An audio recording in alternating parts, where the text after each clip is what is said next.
So, good day, everyone. So, our discussion for today is all about current and resistance.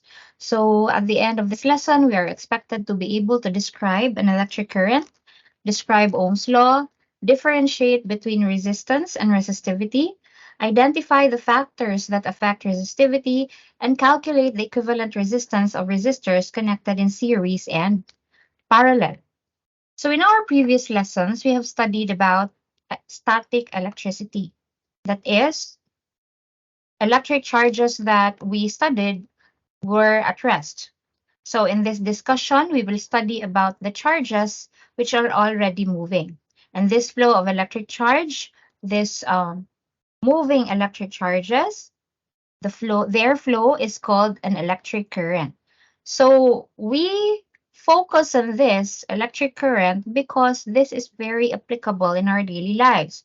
So the most practical electrical devices that we use at home or in any establishment depend on electric current. So the current through the light bulb, the current in the heating element of an electric stove, and the current in other electronic devices, no? These are electric currents. So we have learned in chemistry about the discovery of the electric battery. So it was Luigi Galvani who started this discovery, followed by improved by Alessandro Volta. So in the 1780s, Luigi Galvani carried out experiments on the contraction of a frog's muscle through electricity produced by static electricity. So it was during this his series of experiments that he was able to come up with the conclusion that the frog's muscle produced electricity. So when he inserted the similar metals into the frog, the muscle also contracted. So he believed that the source of the electric charge was in the frog muscle itself, and that the metal merely transmitted the charge to the proper joints. That was what um, Luigi Galvani concluded in his experiments. But Alessandro Volta was skeptical about this. He didn't believe that the frog muscle was the source, no, of the electricity, but it must be another thing. So he did his own series of experiments, which led him to discover the voltaic pile, which was the first battery. So what he did, uh, he believed no that it was the contact between the dissimilar metals which produced the electricity. So again, he performed his own experiments, and he discovered then that it was really the different pair of metals that produce the electricity. And he also found out that there are certain combinations of these metals that produce a greater effect compared to the others. And using his measurements, he listed them in order of effectiveness. That's why we have what we call as the electrochemical series, diba, of metals, which we still use nowadays. So he performed his own series of experiments, and through them he was able to design and build the first electric battery. So we have the galvanic cell, or otherwise called as the voltaic cell. And we have learned that this battery produces electricity by transforming chemical energy into electrical energy. Now, how important is this battery discovered by Galvani and Volta? So the purpose of this battery is to produce a potential difference, no, which causes charges to move. When a continuous conducting path is connected between the terminals of a battery, meaning we have a wire, an electric circuit is created. So this electric circuit is represented using a diagram, and the symbol that we use for the battery is this. Of course, the positive side is the longer line segment, and the negative side is a shorter line segment. So when this electric circuit is formed, charge can flow through the wires of the circuit from one terminal of the battery to the other.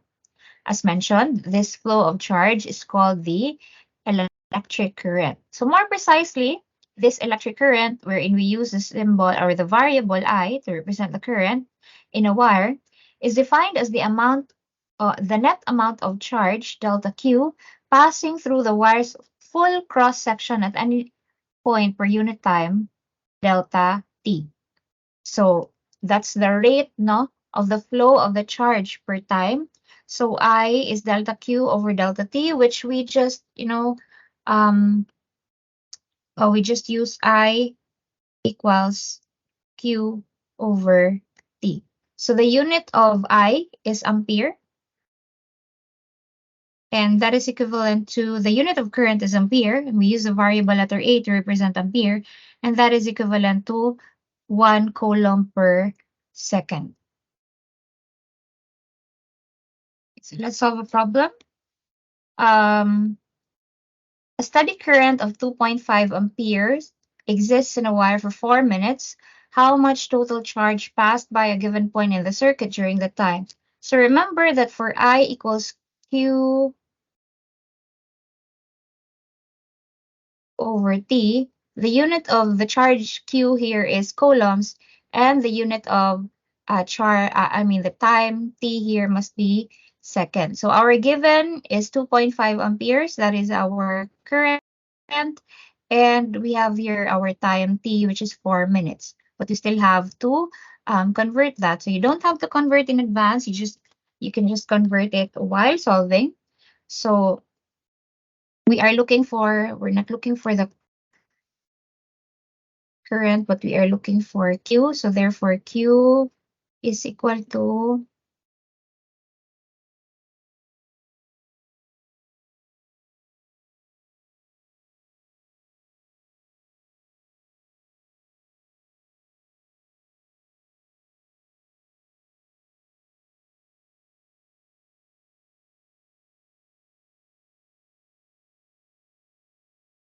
okay, Q is equal to I times time.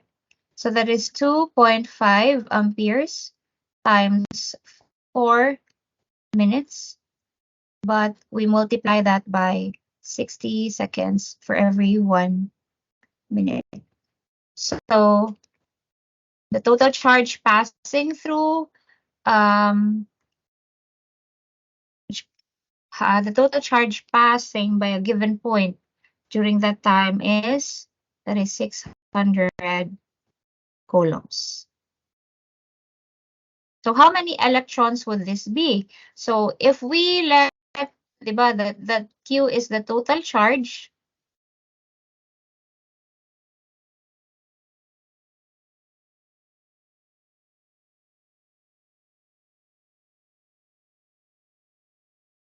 and Q sub E be the charge of an electron. And what is the charge of an electron? That is 1.6 times 10 to the negative 19 coulombs, which is negative, right? And if we let N sub E be equal to the number of electrons, so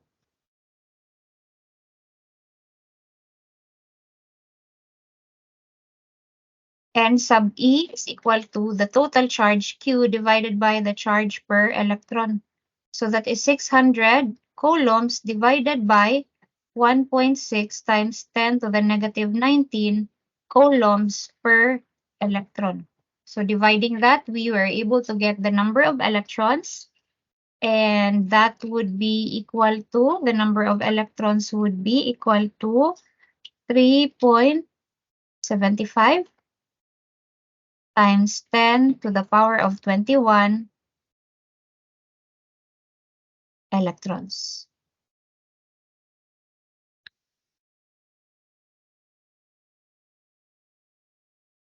Okay, so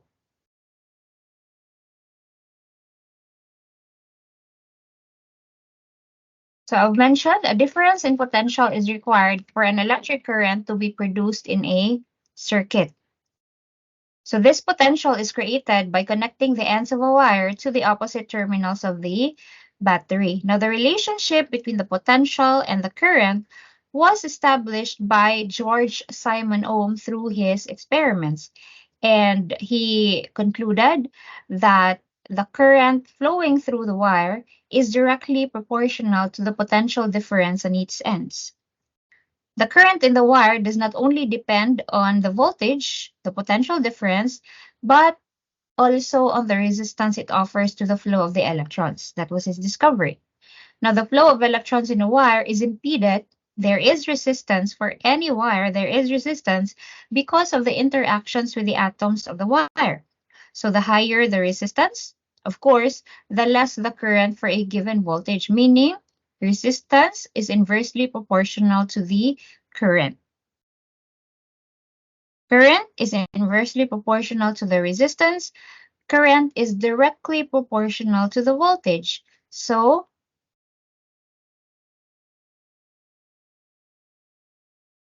based on those relationships, we're able to come up with this equation, R equals V over I, or we can write that as V equals I R. Or if we're talking about the current, I is equal to V over R. Directly proportional to the voltage, inversely proportional to the resistance offered by the wire. So this relationship among the three quantities is sometimes called the Ohm's law. Sometimes because not all wires follow this relationship. This is only referring to materials or devices which resistance is a constant and is independent of the voltage. Yes, yeah. But there are many materials whose resistance is not a constant and so do not follow Ohm's law. So they are called non-ohmic devices. So if we're talking about, directly, if we're talking about the relationship between the voltage and the resistance, and if they follow Ohm's law, then the graph would be like this. So between the current and the voltage, so kanilang relationship. Okay? This is I over R. Okay? But if they do not follow, if dili siya mo follow sa Ohm's law, dili constant, no? Ang resistance, sumana siya. O curve. Sometimes there are cases like that. But for those whose resistance kay constant, this is the relationship. They are ohmic nga mga devices. But for this one, these are non-ohmic devices. Okay? So let's solve this problem. Number 2, a small flashlight bulb draws a 300 milliampere current from its 1.5 volt battery. So what is the resistance of the bulb? So I guess that is very easy. Resistance is equal to the voltage divided by the current. So the voltage given is 1.5 volts. And then the current given, that's 300 milliampere. We have to convert that to ampere first. So 1 ampere is equivalent to 1,000 milliampere. And so the resistance of the bulb is equal to, using our calculator, that's 5 ohms. So the unit of resistance is ohm based on or named after the scientist who established the relationship between these three, George Simon Ohm. Okay, letter B, if the battery becomes weak and the voltage drops to 1.5 volts, 1.2 volts rather, how would the current change? So I is equal to V over R. So the voltage is now 1.2 volts and the resistance is 5 ohms. And so the current is 0.24 amperes, which is equivalent to 240 milliamperes. So when the voltage dropped, of course, the current flowing through it also dropped because they are directly proportional.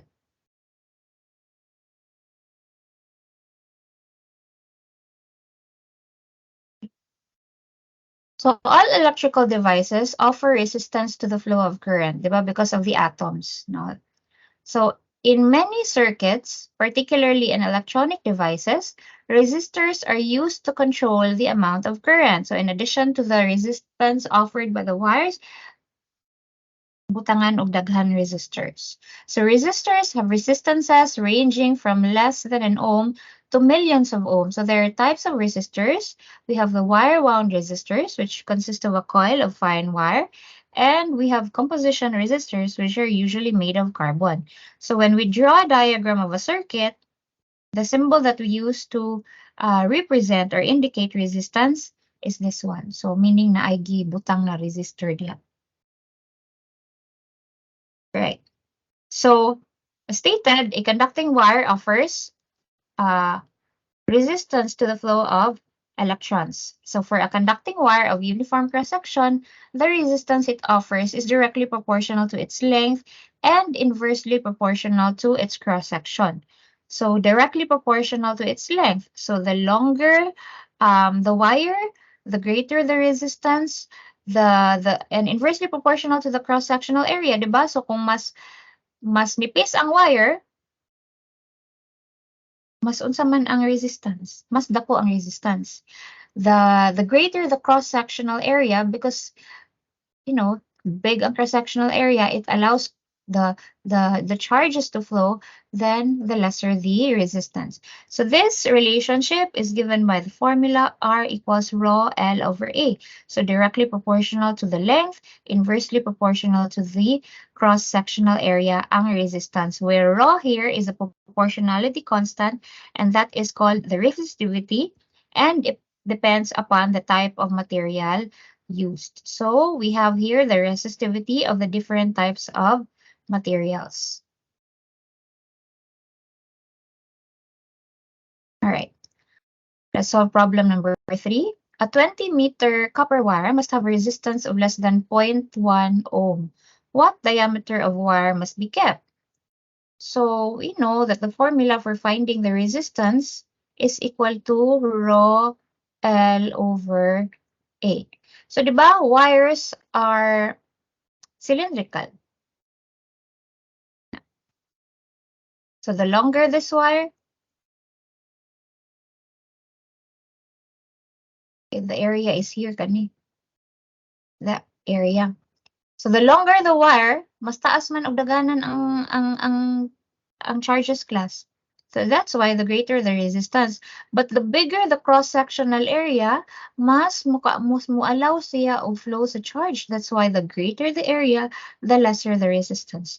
The more small the diameter of the cross-section, the diameter of the wire, so meaning the lesser the cross-sectional area, the greater its resistance. So it's circular, no? So we are looking for the diameter. But we know that this is, the cross-section here of the wire is a circle, and the area there is pi r squared. So rho L over pi r squared.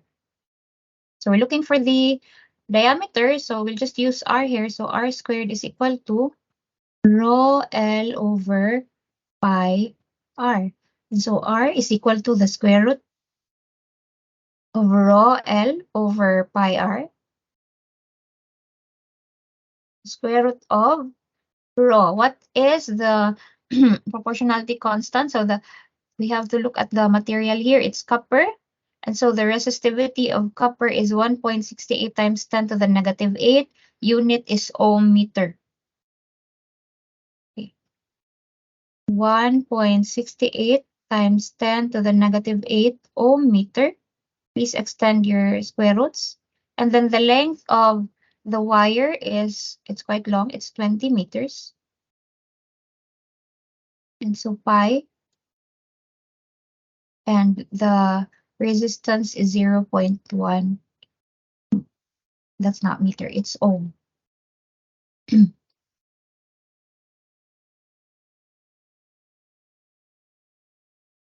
So the radius of the cross-section of the wire is equal to, it's 1.0342 times 10 to the negative 3 meters. But we're not looking for the radius, we're looking for the diameter, and the diameter is twice the radius. So it's twice of 1.0342 times 10 to the negative 3 meters. So the diameter is equal to 2.0684 times 10 to the negative 3 meters.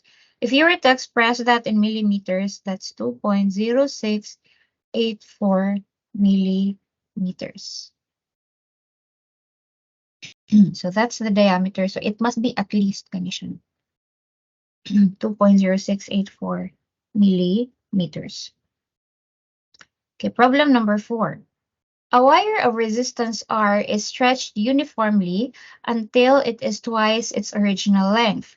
What happens to its resistance? So let's say originally,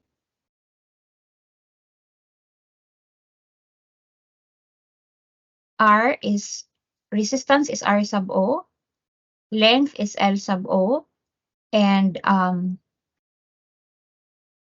area is A sub O. So the resistance original is equal to rho L sub O over A sub O. Upon stretching,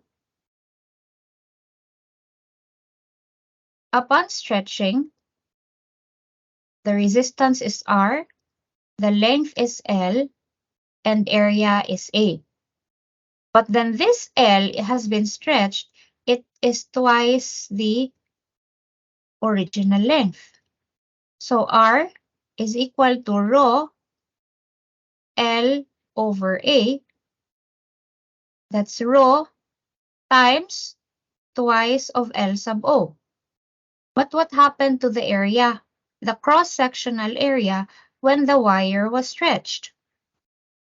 So if originally, this is the wire, this has a length L sub O, it has a cross-sectional area A sub O. So, di ba, nothing happens to the volume of the wire. It's just that it has been stretched. And of course, when we stretch a wire, this is now twice of L sub O. This is the length of the stretched wire.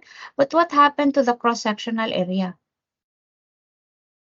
Diba class, when you stretch something, it becomes, the cross-section here becomes smaller. So if it has been stretched twice as long as the original, the length, what happens to the cross-sectional area? So you see here the volume of this wire, original, is equal to the volume of the new wire because you didn't remove anything. So V sub O is equal to the volume of the stretched wire. But what is the volume? This is cylindrical, right? Or in any, even if it's a prism, the volume is always equal to area of the base times the height. So in the case here, it's the area, the cross-sectional area, times the length. And the new volume, the cross-sectional area A, times the new length L, which is twice of L sub O. So we can cancel out L sub O. And so the area, therefore, the new area is actually now 1/2 of the original area. So we substitute here, area is 1/2 A sub O. Okay.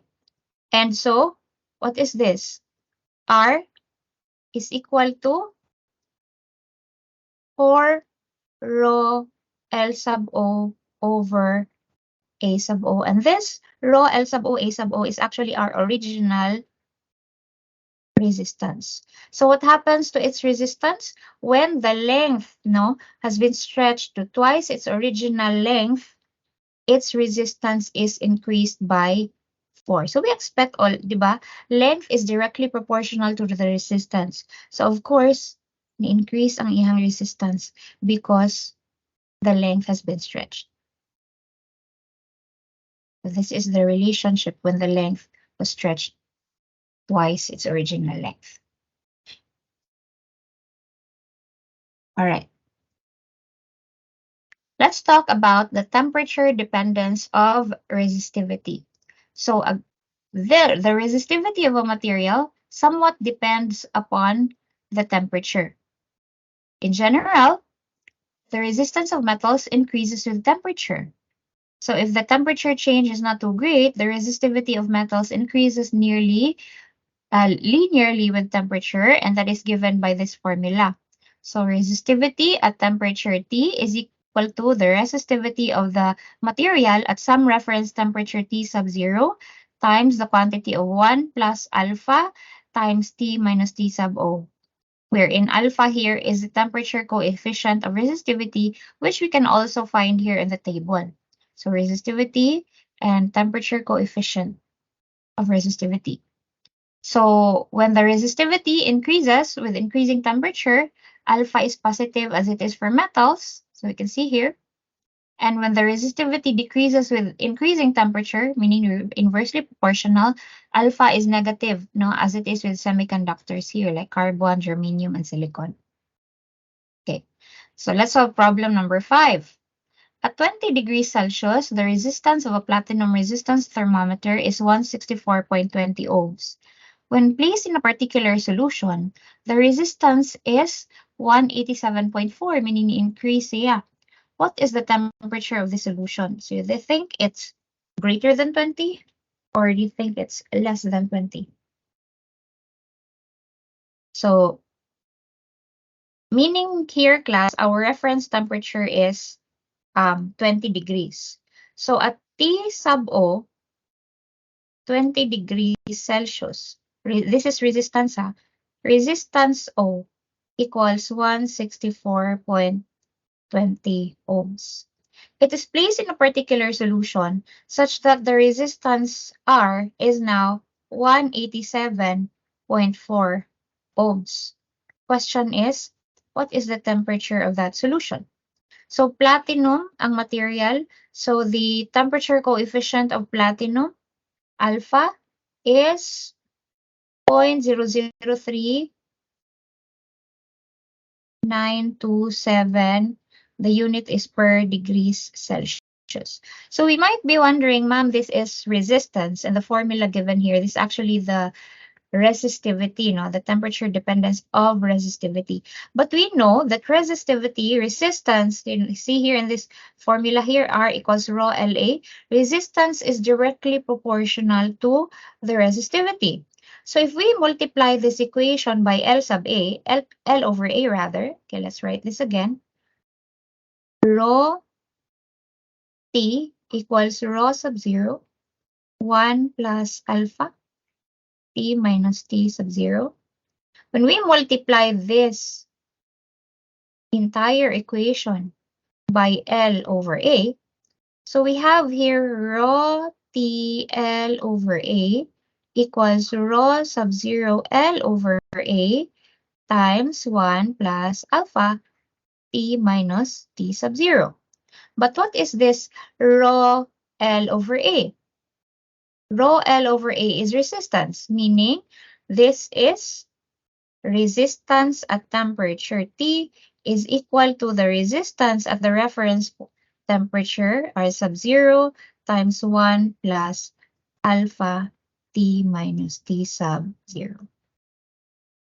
Okay, so we can manipulate this equation so that, you know, we are given already R at temperature T. We are given R, the reference temperature. We have alpha and we have the reference temperature. We are just looking for a temperature T. So we can manipulate this equation. R sub T over R sub 0 equals 1 plus alpha T minus T sub 0. And so R sub T over R sub 0 minus 1 equals alpha T minus T sub 0. So R sub T over R sub 0 minus 1 all over alpha equals T minus T sub 0. And so therefore, the temperature T, we're just going to transfer this to the left side, is equal to R sub T over R sub 0 minus 1 over alpha plus T sub 0. So we can then input our given. Our resistance at temperature T is 187.4 ohm divided by our resistance at the reference temperature 20 degrees Celsius is 164.20 ohms. This is minus 1 over our temperature coefficient for platinum 0.003927, 0.003927, this is degrees Celsius, plus the reference temperature 20 degrees Celsius. So the temperature of the solution is equal to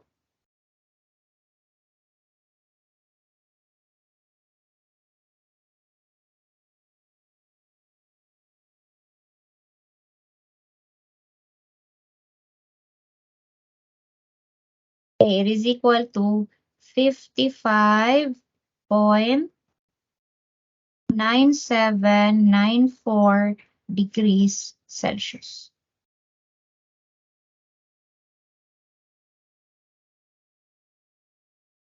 Problem number 6. The heating element of an electric stove contains a wire of length 1.1 meters with a cross-sectional area of 3.1 times 10 to the negative 6 meters squared. Okay, so the length is 1.1 meter. The cross-sectional area is 3.1 times 10 to the negative 6 square meters. The wire is embedded within an electrically insulating material that is contained within a metal casing. The wire becomes hot in response to the flowing charge and heats the casing. The material of the wire has a resistivity of 6.8 times 10 to the negative 5 ohm meters at a temperature of 320 degrees Celsius. So this is our reference. And a temperature coefficient resistivity, alpha, 2.0 times 10 to the negative 3 per degree Celsius. Determine the resistance of the heater. So we're looking for R sub T when the temperature is 420 degrees Celsius. So we're looking for R sub T. But we're given here the resistivity. So what we can do here is to solve first for the resistivity at temperature T and then find the resistance of the material at 420 degrees Celsius. So first we have to solve for rho T. So resistivity at temperature T is resistivity at the reference temperature times 1 plus alpha T minus T sub 0. So this is 6.8 times 10 to the negative 5 ohm meters times 1 plus 2 times 10 to the negative 3 per degree Celsius times 420 degrees Celsius minus 320 degrees Celsius. And so the resistivity of the material at temperature T is